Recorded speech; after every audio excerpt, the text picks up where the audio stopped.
Montessori methods and philosophy, assessment and evaluation in Montessori education. അതിൻ്റെ അവസാന ഭാഗമാണ് നമുക്ക് ഡിസ്കസ് ചെയ്യാനുള്ളത്. പാർട്ട് 4,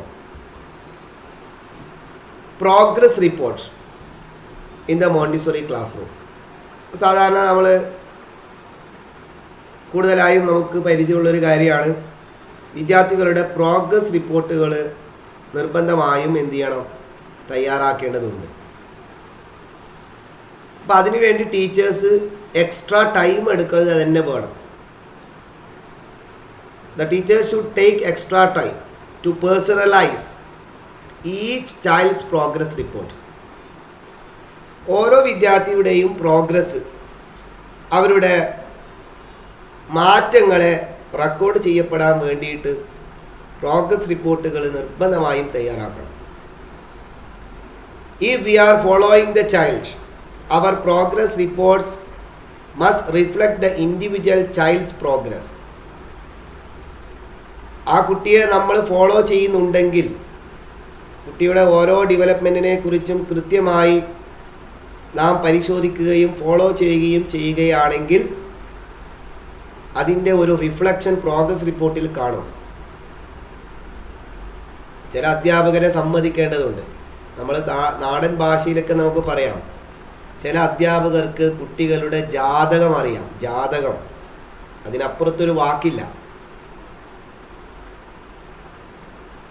അരുൺ കുമാർ, അഷ്റഫ്, തോമസ്, കുട്ടികളെ പേര് പറയുമ്പോൾ ടീച്ചർ പറയും, ആ അവൻ്റെ ലാംഗ്വേജ് ഡെവലപ്മെൻറ്റ് ഭയങ്കരമാണ്,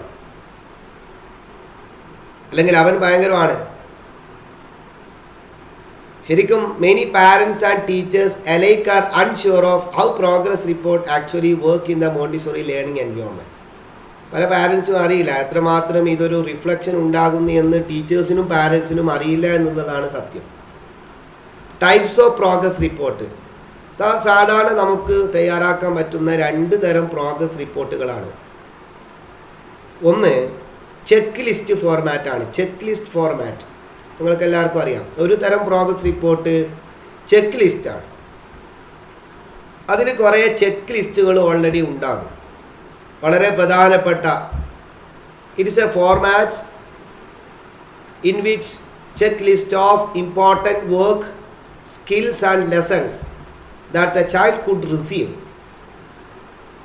ആ കുട്ടിക്ക് ഉണ്ടാവുന്ന പ്രധാനപ്പെട്ട, ആ കുട്ടി ചെയ്യുന്ന പ്രധാനപ്പെട്ട വർക്കുകൾ, കുട്ടി നേടുന്ന സ്കില്ലുകൾ, കുട്ടി പഠിക്കുന്ന പാഠങ്ങൾ, ലെസൺസ്, ഇതെല്ലാം ഇങ്ങനെ എഴുതി വെക്കും സിമ്പിളായിട്ട്. Skills acquired, lessons completed, work completed. എന്നിട്ട് ആ ചെക്ക് ലിസ്റ്റിന് നേരെ ടിക്ക് മാർക്ക് ഇട്ടിട്ട് ഇങ്ങനെ പോകും. ഉദാഹരണത്തിനാണെങ്കിൽ നേരത്തെ പറഞ്ഞ പോലെ അർജുൻ അല്ലെങ്കിൽ അരുൺ കുമാർ എന്നൊരു സ്റ്റുഡൻറ്റ്, അരുൺ കുമാർ എന്ന സ്റ്റുഡൻറ്റ്. അപ്പോൾ സ്റ്റുഡൻറ്റിന് മേലെ പേര് കൊടുക്കും, അതിൻ്റെ താഴെ work completed in the first month. ഇപ്പോൾ കംപ്ലീറ്റഡ് ഓർ നോട്ട് ടിക്ക് ഇടും. ജസ്റ്റ് ടിക്ക് മാത്രം ഇട്ടിട്ട് ചെക്ക് ലിസ്റ്റ് ചെയ്തിട്ട് പോവുക. The curriculum is broken down to specific areas which are assessed by an evaluative key. അപ്പോൾ ഈ കരിക്കുലത്തെ ടോട്ടൽ ബ്രോക്കൺ ചെയ്തിട്ട് പാർട്ടുകളാക്കിയിട്ട് ചില ഏരിയകളാക്കി മാറ്റും. എന്നിട്ട് അത് കംപ്ലീറ്റ് ചെയ്തോ ഇല്ലയോ ചെക്ക് ലിസ്റ്റ് മാത്രം ഇങ്ങനെ ഫോളോ ചെയ്യുന്ന ഒരു സിസ്റ്റമാണ്. These key vary but convey the sense that the material has been.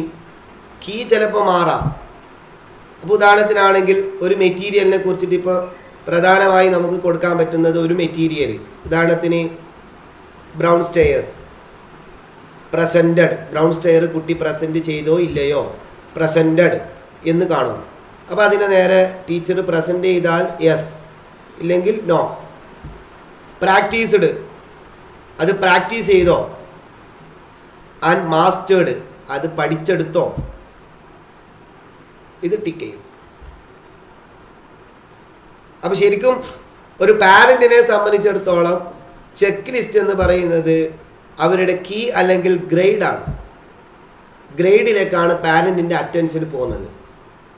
Parent ഈ ഒരു ചെക്ക് ലിസ്റ്റ് ആയിട്ടുള്ള ഒരു പ്രോഗ്രസ് റിപ്പോർട്ട് നോക്കുമ്പോൾ പാരൻ്റ് മനസ്സിലാക്കുന്നത് എന്താ, എൻ്റെ മകൻ എന്ത് ചെയ്തു, ഇന്ന പ്രസൻറ്റ് ചെയ്തു, ഇന്ന ആക്ടിവിറ്റി പ്രസൻറ്റ് ചെയ്തു, EPL കംപ്ലീറ്റ് ചെയ്തു.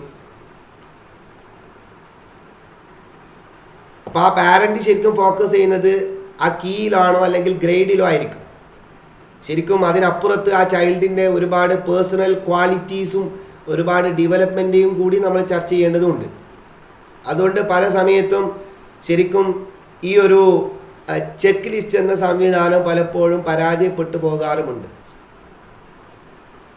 എന്നാൽ ചെക്ക് ലിസ്റ്റുകൾ ഉപയോഗിക്കുന്ന സ്ഥാപനങ്ങളുമുണ്ട്. ഇപ്പോൾ ചെക്ക് ലിസ്റ്റ് സംവിധാനം അങ്ങനെയാണ്. കുട്ടിയുടെ പ്രോഗ്രസ് റിപ്പോർട്ട് കുറേ കീ ഏരിയകളായിട്ട് തരംതിരിച്ച് ആ ഏരിയകളിൽ കുട്ടി ഡെവലപ്പായോ ഇല്ലയോ എന്ന് ചെക്ക് ചെയ്ത് പോകുന്ന ഒരു സിസ്റ്റം. ഇനി രണ്ടാമത്തെ മറ്റൊരു തരം പ്രോഗ്രസ് റിപ്പോർട്ടാണ് നറേറ്റീവ് സ്റ്റൈൽ റിപ്പോർട്ട്. അതിൽ കൃത്യമായി കുട്ടിയെക്കുറിച്ച് ഉള്ള പൂർണ്ണമായ വിവരണങ്ങൾ ഉണ്ടാകും. Narration. It is the most demanding for teachers. ഇതാണ് ടീച്ചേഴ്സ് കൂടുതൽ ആവശ്യപ്പെടുന്നതും കൂടുതൽ കൈകാര്യം ചെയ്യുന്നതും. But it is the most rewarding for parents as they really gain a true feeling as to what their child is learning. പാരൻസിനെ സംബന്ധിച്ചിടത്തോളം ഈ കുട്ടിയുടെ കൃത്യമായ ഒരു പിക്ചർ ഇത്തരം നരേറ്റീവ് സ്റ്റൈൽ റിപ്പോർട്ടിലൂടെ ലഭിക്കപ്പെടുമെന്നാണ്. The narrative progress report recognizes that each child is unique. ഓരോ ചൈൽഡും അസാധാരണമായ കുട്ടിയാണെന്നാണ് മനസ്സിലാക്കുന്നത്. ഓരോ കുട്ടിയിലും വ്യത്യസ്തങ്ങളായ സ്വഭാവങ്ങളുണ്ട്, വ്യത്യസ്തമായ കഴിവുണ്ട്. ഓരോ കുട്ടിയും എല്ലാവരും ഒരേപോലെയല്ല, എല്ലാവരും യുണീക്കാണ്, അസാധാരണമായ സ്വഭാവമുള്ള കുട്ടികളാണ്. And whose development cannot fully be understood or assisted by using a checklist approach. അപ്പോൾ അസാധാരണമായ കുട്ടികളെ വെച്ചിട്ട് ഒരു ചെക്ക് ലിസ്റ്റ് അപ്രോച്ച് വെച്ചിട്ട് നമുക്ക് എന്ത് ചെയ്യാൻ പറ്റില്ല, അളക്കാൻ പറ്റില്ല എന്നതാണ് നരേറ്റീവ് സ്റ്റൈൽ റിപ്പോർട്ടിൽ പറയപ്പെടുന്നത്. അതുകൊണ്ടാണ് ചെക്ക് ലിസ്റ്റ് സിസ്റ്റത്തിനേക്കാളും ഒന്നും കൂടെ എഫക്റ്റീവ് ആകപ്പെടുന്നത് നരേറ്റീവ് സ്റ്റൈൽ റിപ്പോർട്ടാണെന്നാണ്. അപ്പോൾ നരേറ്റീവ് സ്റ്റൈൽ റിപ്പോർട്ട് ആ കുട്ടിയുടെ പൂർണ്ണമായിട്ടുള്ള വിവരങ്ങൾ അതിൽ പറയപ്പെടും. It gives a more detailed description of the child's work and choices of work. കുട്ടിയുടെ വർക്കുകളെക്കുറിച്ചും കുട്ടി ഇഷ്ടപ്പെടുന്ന കാര്യങ്ങളെക്കുറിച്ചും ഒക്കെ ഉണ്ടാകും. For both the parent and child a narrative report assures them that my teacher really understands and cares about my child. അപ്പോൾ ഓരോ കാര്യങ്ങളും ഇങ്ങനെ നരേറ്റ് ചെയ്ത് എഴുതപ്പെടുന്നത് കൊണ്ട് രക്ഷിതാക്കൾ മനസ്സിലാക്കും, ടീച്ചർ എൻ്റെ കുട്ടി എന്ത് ചെയ്യുന്നുണ്ട്, നന്നായി കെയർ ചെയ്യുന്നുണ്ട്. The narrative progress report also allows the Montessori teacher to address character development, something which is really nearly impossible to with a check list. കുട്ടിയുടെ ക്യാരക്ടർ ഡെവലപ്മെൻറ്റ്, സ്വഭാവ വികസനവും കൂടി ഈ ഒരു നരേറ്റീവ് പ്രോഗ്രസ് റിപ്പോർട്ടിൽ നമുക്ക് പറയാൻ പറ്റും. പക്ഷേ ഇത് ചെക്ക് ലിസ്റ്റിൽ പറയാൻ പറ്റില്ല. ദ ഡെവലപ്മെൻറ്റ് ഓഫ് ഇൻഡിപെൻഡൻസ്, കുട്ടി എത്രമാത്രം സ്വാതന്ത്ര്യം ഇൻഡിപെൻഡൻ്റായി പ്രവർത്തിക്കുന്നുണ്ട്, ഇനീഷ്യേഷൻ എടുക്കുന്നുണ്ട്, മുൻകൈ എടുക്കുന്നുണ്ട്, എത്രമാത്രം റെസ്പോൺസിബിൾ ആയിട്ടുണ്ട്, എത്രമാത്രം കോൺഫിഡൻസ് വർദ്ധിച്ചിട്ടുണ്ട്, എത്രമാത്രം സോഷ്യൽ അവയർനെസ് വർദ്ധിച്ചിട്ടുണ്ട്, എത്രമാത്രം മറ്റു സമപ്രായക്കാരോട് ഗ്രൂപ്പുകളോട് കോപ്പറേറ്റ് ചെയ്യുന്നുണ്ട്, എത്രമാത്രം കോൺസെൻട്രേറ്റ് ചെയ്യുന്നുണ്ട്, എത്രമാത്രം ഹെൽപ്ഫുൾനെസ് ആവുന്നുണ്ട്, എത്രമാത്രം കമ്മിറ്റ്മെൻ്റ് ആവുന്നുണ്ട്. ഇതെല്ലാമാണല്ലോ ശരിക്കും മോണ്ടിസോറിയുടെ കരിക്കുലത്തിൻ്റെ ഏറ്റവും പ്രധാനപ്പെട്ട ഡോക്ടർ മറിയ മോണ്ടിസോറി കരിക്കുലത്തിൻ്റെ ക്രൂഷ്യലായിട്ടുള്ള എലമെൻറ്റുകൾ. ഇതെല്ലാം നമുക്ക് ഈ ഒരു നറേറ്റീവ് പ്രോഗ്രസ് റിപ്പോർട്ട് ആ ഒരു സ്റ്റൈലിൽ ഇതെല്ലാം തന്നെ വ്യക്തമായി നമുക്ക് പ്രതിപാദിക്കാൻ വേണ്ടി സാധിക്കും. ഇനി വളരെ പ്രത്യേകമായിട്ടും ടീച്ചേഴ്സായിട്ടുള്ള അല്ലെങ്കിൽ ആവാൻ പോകുന്ന ആളുകൾ ശ്രദ്ധിക്കേണ്ട ഒരു കാര്യം, the language of progress report. നമ്മൾ പ്രോഗ്രസ് റിപ്പോർട്ടിൽ ഉപയോഗിക്കേണ്ട ഭാഷ, വളരെ ഇമ്പോർട്ടൻ്റ് ആണ്. നമ്മൾ സാധാരണ പലപ്പോഴും കണ്ടുവരുന്ന സ്വഭാവം പ്രോഗ്രസ് റിപ്പോർട്ട് എന്നുള്ളത് ടീച്ചറുടെ വികാരങ്ങൾ പ്രകടിപ്പിക്കാനോ കുട്ടിയോടുള്ള ടീച്ചറുടെ വ്യക്തി ദേഷ്യങ്ങളോ പാരൻസിനോടുള്ള വൈരാഗ്യങ്ങളോ പ്രകടിപ്പിക്കാനുള്ള ഒരു ടൂളായിട്ട് ഒരിക്കലും പ്രോഗ്രസ് റിപ്പോർട്ടിനെ ഉപയോഗിക്കരുത്. പ്രോഗ്രസ് റിപ്പോർട്ടിൻ്റെ തുടക്കം എന്ന് പറയുന്നത് ഒരു പോസിറ്റീവ് കമൻറ്റോട് കൂടിയായിരിക്കണം. Begin the report with positive comment. എപ്പോഴും ഏത് കുട്ടിയിലും ഒരു കുറവോ കുറ്റമോ പ്രയാസമോ ഉണ്ടെങ്കിൽ ആദ്യം ആ കുട്ടിയിൽ ചില നന്മകളുണ്ടാകും. ആ നന്മകളെ എടുത്തു പറഞ്ഞിട്ടാണ് നമ്മൾ എന്ത് ചെയ്യേണ്ടത്, ബാക്കി കുറ്റങ്ങൾ പറയേണ്ടത്. അതാണ് ടീച്ചേഴ്സ് എപ്പോഴും ശ്രദ്ധിക്കേണ്ടത്. സാധാരണ ഒരു പാരൻ്റ് കുട്ടിയുടെ പ്രോഗ്രസ് അറിയാൻ വേണ്ടി സ്കൂളിലേക്കോ അല്ലെങ്കിൽ സ്ഥാപനത്തിലേക്കോ വന്നാൽ, ഓഹ് നിങ്ങളെ മകനെ കൊണ്ട് വല്ലാത്ത പ്രയാസമാണ്, ഒറ്റയടിക്ക് പറയരുത്. അതിന് പകരം നിങ്ങളെ കുട്ടി നല്ല കുട്ടിയാണ് കേട്ടോ, അവർ നന്നായി എഴുതും, നന്നായി വായിക്കും, പിന്നെ ഇപ്പോൾ ചെറിയൊരു അറ്റൻഷൻ ചെറിയ പ്രയാസം കാണുന്നുണ്ട്, അല്ലെങ്കിൽ അറ്റൻഷൻ ഇപ്പോൾ അവന് മെല്ലെ അക്വയർ ചെയ്ത് വരികയാണ്. ആ രീതിയിലൊക്കെ നമുക്ക് പോസിറ്റീവായ വഴിയിൽ കാര്യങ്ങളെ എന്ത് ചെയ്യാം, അവതരിപ്പിക്കാം.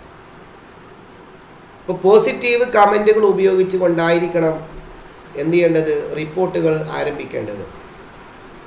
It is important for teachers to reflect upon and remember that each child has good quality. എന്ത് പ്രശ്നമുണ്ടെങ്കിലും നമ്മൾ മനസ്സിലാക്കേണ്ട ഒരു കാര്യം എന്താണ്, ആ കുട്ടിക്ക് നല്ല ഗുണങ്ങളുണ്ട്. ആ കുട്ടിക്ക് നല്ല ഗുണങ്ങളുണ്ട്. കുട്ടി മോശം ചെയ്തിട്ടുണ്ടെങ്കിലും these qualities need to be brought to the forefront of the progress report. ഈ ക്വാളിറ്റിയാണ് പ്രോഗ്രസ് റിപ്പോർട്ടിൻ്റെ ഏറ്റവും ആദ്യം വരേണ്ടത്. ആദ്യം തന്നെ കുറ്റങ്ങളല്ല വരേണ്ടത്.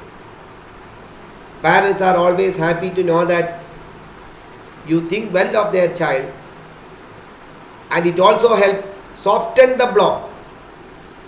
അതായത് ഏത് രക്ഷിതാവാണെങ്കിലും, ഇപ്പം ഞാനൊരു രക്ഷിതാവ്, ഞാൻ അധ്യാപകൻ എന്ന് മാറിയിട്ട് എൻ്റെ കുട്ടിയുടെ രക്ഷിതാവായിട്ട് ഞാൻ ഒന്ന് ചിന്തിക്കുകയാണ്. എൻ്റെ കുട്ടിയുടെ സ്കൂളിലേക്ക് പോകുന്ന സമയത്ത് ആദ്യം തന്നെ എൻ്റെ ഒരു കുറ്റം, കുട്ടിയുടെ കുറ്റമാണ് പറഞ്ഞതെങ്കിലോ വല്ലാത്ത സങ്കടമാകും അല്ലേ. നേരെ മറിച്ച് പോയ ഉടനെ തന്നെ ടീച്ചർ പറയുകയാണെങ്കിൽ കുട്ടി നല്ല കുട്ടിയാണ് കേട്ടോ, പല ക്വാളിറ്റീസും ഉണ്ട് എന്ന് പറയുമ്പോൾ നമുക്ക് വലിയ സന്തോഷമാണ്. അത് മാത്രമല്ല, ഈ സോഫ്റ്റ് ആൻഡ് ദ ബ്ലോ എന്ന് പറയുന്നത് എരുതിയിൽ എണ്ണ ഒഴിക്കുന്നതിന് പകരം അതിനെ കെടുത്താണ് വേണ്ടത്. അപ്പോൾ ഒരു കുട്ടിയിൽ ഒരു പ്രയാസമുണ്ട് എങ്കിൽ, ഒരു പ്രോബ്ലം ഉണ്ട് എങ്കിൽ അതിനെ പറഞ്ഞ് പെരുപ്പിച്ച് വലിയ പ്രശ്നമാക്കുന്നതിന് പകരം soft and the blow technique എന്ന് പറഞ്ഞാൽ ആ ഒരു കാര്യത്തിനെ നമ്മൾ എന്ത് ചെയ്യുന്നു, ഒന്ന് മൃതപ്പെടുത്തിയിട്ട് ഒന്ന് സോഫ്റ്റൻ ചെയ്തിട്ട് അവതരിപ്പിക്കുക. അതെപ്പോഴും അങ്ങനെയാണ്. ചില ആളുകൾ ചെറിയൊരു പ്രശ്നത്തിൽ വന്നാൽ അത് വലിയ സംഭവമാക്കി രക്ഷിതാക്കളുടെ മുമ്പിൽ ടീച്ചേഴ്സൊക്കെ അവതരിപ്പിച്ച് ആകെ വല്ലാത്ത ഒരു നെഗറ്റീവ് ഇമ്പാക്റ്റ് ഉണ്ടാക്കാൻ വേണ്ടി ശ്രമിക്കാറുണ്ട്. നമ്മൾ വലിയ കാര്യങ്ങളെ ചെറുതാക്കി കാണിച്ച്, അത്തരം കാര്യങ്ങളൊക്കെ നമ്മൾ ചെറുതാക്കി കാണിച്ചാണ് ശരിക്കും അവതരിപ്പിക്കേണ്ടത്. കാരണം ഈ കുട്ടികളൊക്കെ നന്നാകും. അത് ആ ഒരു കോൺഫിഡൻസ് നമുക്കും രക്ഷിതാക്കൾക്കും ഉണ്ടാവേണ്ടതും വളരെയധികം ഇമ്പോർട്ടൻ്റ് ആണ്. The language of progress report should also model the language we use in our Montessori classroom. Progress റിപ്പോർട്ടിൽ ഉപയോഗിക്കുന്ന ലാംഗ്വേജും മോണ്ടിസോറി ക്ലാസ് റൂമിൽ ഉപയോഗിക്കുന്ന ലാംഗ്വേജും സെയിം ആയിരിക്കണം. നമ്മൾ സാധാരണ ഡോണ്ട് റൺ, ഓടരുത് എന്ന് പറയുന്നതിന് പകരം മോണ്ടിസോറി ടീച്ചർമാരെന്താ പറയുക, yes please use walking feet, നടക്കാനുള്ള സ്ഥലം ഉപയോഗിക്കൂ പ്ലീസ്. ഓടരുത് എന്നല്ല പറയുന്നത്. ഓക്കെ, ഉദാഹരണത്തിന് നമ്മൾ പ്രോഗ്രസ് റിപ്പോർട്ടിൽ ഏതാണ്, Chinnu talks to her friends all the time. ഓഹ് നിങ്ങളെ മകൻ ചിന്നു എപ്പോൾ സംസാരം തന്നെ. അപ്പം നമ്മളെന്താ പറയുന്നത്, എപ്പോൾ സംസാരിക്കുന്നത് ശരിക്കും എല്ലാവരോടും സംസാരിക്കുക എന്ന് പറയുന്നത് ഒരു തരത്തിലും നല്ലതാണ്. അപ്പം നമ്മളെന്താ അതിനെ പറയുന്നത്, Chinnu is very social. Chinnu നല്ല സോഷ്യലാണ് കേട്ടോ, ആളുകളോടായിട്ടൊക്കെ ഇടപെടുന്നുണ്ട് അല്ലേ. അല്ലെങ്കിൽ പറയാണ് കരുൺ, നിങ്ങളെ മകൻ കരുൺ കൺസിസ്റ്റൻ്റ്ലി ഇൻ്ററപ്റ്റ്സ് ഡ്യൂറിങ് ലെസൺ. പാടെടുക്കുന്ന സമയത്ത് അല്ലെങ്കിൽ കാര്യങ്ങൾ ചെയ്യുന്ന സമയത്ത് ഭയങ്കര ഇൻട്രപ്ഷനാണ്. അതിനെ നമുക്ക് എന്ത് പറയാം? Yes, he is learning to focus his attention and listening during lesson. അവനിപ്പോൾ പാഠഭാഗം എടുക്കുന്ന സമയത്ത് അറ്റൻഷൻ കൊടുക്കാനും ശ്രദ്ധിക്കാനും ഒക്കെ പഠിക്കുന്നുണ്ട്. ഇപ്പോൾ ശ്രദ്ധിക്കാൻ പഠിക്കുന്നത്രയാണ്. നോക്കണം, ആ നെഗറ്റീവിനെ നമ്മൾ പോസിറ്റീവിലേക്ക് ആക്കിയത്. ഈ ലാംഗ്വേജ് ആയിരിക്കണം നമ്മൾ പ്രോഗ്രസ് റിപ്പോർട്ടിൽ എന്ത് ചെയ്യേണ്ടത്? ഉപയോഗിക്കേണ്ടത്. For a new Montessori teacher this was the most difficult part of writing progress reports. ഒരു പുതിയ ടീച്ചറെ സംബന്ധിച്ചിടത്തോളം ചിലപ്പോൾ ഈ ലാംഗ്വേജുകൾ യൂസ് ചെയ്യാൻ അറിഞ്ഞോളുന്നില്ല. അപ്പോൾ അത് സ്വാഭാവികമായിട്ടും ഓവർ ടൈം സമയം എടുത്തിട്ട് അവർ ആ ഒരു ലെവലിലേക്ക് വരും. അത് മാത്രമല്ല, അവർ ഫെലോ ടീച്ചേഴ്സുമായിട്ട് ഡിസ്കസ് ചെയ്തിട്ട് വേണം എന്ത് ചെയ്യാൻ, ഇത്തരം സന്ദർഭങ്ങളിൽ അത്തരം പ്രോഗ്രസ് റിപ്പോർട്ടുകളൊക്കെ തയ്യാറാക്കാൻ. അപ്പോൾ നമുക്ക് നേരത്തെ ഞാൻ പറഞ്ഞ മുമ്പ് സൂചിപ്പിച്ച ചില വാക്കുകൾ, ആ ലാംഗ്വേജ് സ്റ്റൈലുകളൊക്കെ നമ്മൾ എന്ത് ചെയ്യണം? തീർച്ചയായും ഉപയോഗിക്കുക. As each progress report becomes part of the student's formal school record and will be read by parents and future teachers, it is important for the teacher to treat progress reports as important documents. ഈ progress report പാരൻസിന് വേണം. അത് മാത്രമല്ല, future teachers എന്ന് പറഞ്ഞാൽ എന്താണെന്നറിയോ? നിങ്ങളിപ്പോൾ ഒരു സ്കൂളിൽ പോയി ജോലിയാണ്. അപ്പോൾ നിങ്ങൾ ആ കുട്ടിയെ മനസ്സിലാക്കിയ കാര്യങ്ങൾ പ്രോഗ്രസ് റിപ്പോർട്ടിൽ എഴുതി വെക്കുന്നു. നിങ്ങൾ ഒരു മാസം കഴിഞ്ഞ് ജോലി നിർത്തിപ്പോവാണ്. നാളെ മറ്റന്നാൾ വന്നാൽ വേറൊരു പുതിയൊരു ടീച്ചറാണ് വരുന്നത്.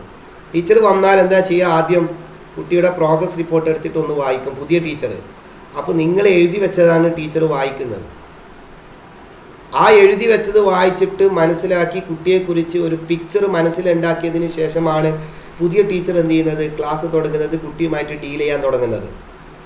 റൈറ്റ്, ആ രീതിയിലേക്ക്. അപ്പോൾ അതുകൊണ്ട് തന്നെ അത് വളരെ ഇമ്പോർട്ടൻ്റ് ഡോക്യുമെൻ്റ് ആയിട്ട് നമ്മുടെ സ്കൂളുകളിൽ നമ്മൾ എന്ത് ചെയ്യണം? കൃത്യമായി സ്ഥാപനങ്ങളിൽ അത് സൂക്ഷിക്കേണ്ടതുണ്ട്. The most effective progress report is thorough and as a friendly feel to it. ശരിക്കും ഒരു തറോ റിപ്പോർട്ടായിരിക്കണം. കൃത്യമായി എല്ലാം ഉൾക്കൊള്ളുന്ന ഒരു ഫ്രണ്ട്ലി റിപ്പോർട്ടായിട്ട് അത് കാണണം. It discusses the student's progress and personality in a way that only someone who truly knows and understand the student could convey. അപ്പോൾ ഒരാൾക്കത് കൃത്യമായി ഒരാൾക്ക് മനസ്സിലാക്കാനും അത് കൺവേ ചെയ്യിപ്പിക്കാനും പറ്റുന്ന രീതിയിലുള്ള ആ കുട്ടിയുടെ പേഴ്സണാലിറ്റിയെക്കുറിച്ചും പ്രോഗ്രസ് എല്ലാം തന്നെ കൃത്യമായി മനസ്സിലാക്കാൻ പറ്റുന്ന രീതിയിലായിരിക്കണം ഒരു പ്രോഗ്രസ് റിപ്പോർട്ട്. അപ്പോൾ അവിടെ നമ്മൾ സാധാരണ അടുത്ത് നോക്കാനുള്ളത് records to be maintain as part of evaluation. നമ്മൾ ഇവാലുവേഷൻ്റെ ഭാഗമായിട്ട് കീപ്പ് ചെയ്യേണ്ട റെക്കോർഡുകളിൽ വളരെ പ്രധാനപ്പെട്ട ഒരു കാര്യമാണ് ഈ പ്രോഗ്രസ് റിപ്പോർട്ട് എന്ന് പറയുന്നത്. ഈ പ്രോഗ്രസ് റിപ്പോർട്ടിൻ്റെ ഒരു format, the school can design the format. ഓരോ സ്കൂളാണ് ഓരോ ഫോർമാറ്റും ഡിസൈൻ ചെയ്യുന്നത്. അതിന് കൃത്യമായ ഒരു ഫോർമാറ്റൊന്നും ലോകത്ത് എവിടെയില്ല. ചില പ്രോഗ്രസ് റിപ്പോർട്ടുകളൊക്കെ നിങ്ങൾ കണ്ടിട്ടുണ്ടാകും, പുസ്തകം പോലെ ഉണ്ടാകും. ചിലത് ഒരു ഷീറ്റ് പേപ്പർ പോലെ ഉണ്ടാകും. ചിലത് നല്ല മനോഹരമായി ഡിസൈൻ ചെയ്ത് പ്രിൻ്റ് എടുത്തൊക്കെ ഉണ്ടാവാം. So there are different methods for making the assessment details. അത് ഓരോ മെത്തേഡുകൾ ഓരോ സ്കൂളുകളും എന്ത് ചെയ്യാറുണ്ട്? യൂസ് ചെയ്യാറുണ്ട്. The above shown areas, skills and the work can be included in the report. എല്ലാ ഏരിയകളും സ്കില്ലുകളും എല്ലാം തന്നെ റിപ്പോർട്ടുകളിൽ എന്ത് ചെയ്യണം? ഉണ്ടാവണം.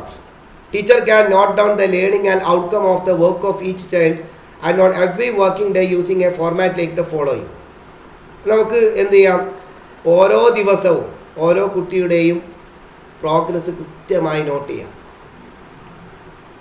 Each child will have A sheet like this. ഓരോ കുട്ടിക്കും ഓരോ ഷീറ്റും വേണം. സാധാരണ ഒരു ഷീറ്റ് പേപ്പർ ഒരു മാസത്തേക്ക് മതി, ഒരു മന്ത് റിപ്പോർട്ട് കാണിക്കാൻ മതി.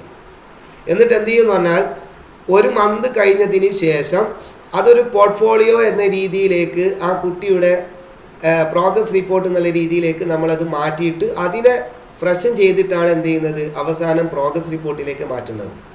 ആ റിപ്പോർട്ടാണ് given to the parents during the open house programs. ആ റിപ്പോർട്ടാണ് ഓപ്പൺ ഹൗസ് പ്രോഗ്രാമുകളിൽ പാരൻസിന് എന്ത് ചെയ്യുന്നത് കൊടുക്കപ്പെടുന്നത്. അപ്പോൾ പ്രോഗ്രസ് റിപ്പോർട്ടുകൾ വളരെ വളരെ വളരെ ഇമ്പോർട്ടൻ്റ് ആണ്. പ്രത്യേകിച്ചിട്ട് മോണ്ടിസറി പ്ലാറ്റ്ഫോമുകളിൽ നമുക്ക് കുട്ടിയുടെ പ്രോഗ്രസ് അളക്കാൻ വളരെയധികം സഹായകമാകുന്ന ഒരു കാര്യം കൂടിയാണ്. അതുകൊണ്ട് ടീച്ചേഴ്സായിട്ടുള്ള ആളുകൾ അതിൻ്റെ പ്രാധാന്യത്തോടു കൂടി തന്നെ അത് കൃത്യമായി തയ്യാറാക്കാനും അത് സൂക്ഷിക്കാനും കൃത്യമായി പാരൻസിനെ അത് കൺവേ ചെയ്യിപ്പിക്കാനും ഒക്കെ സാധിക്കാൻ ശ്രമിക്കണം.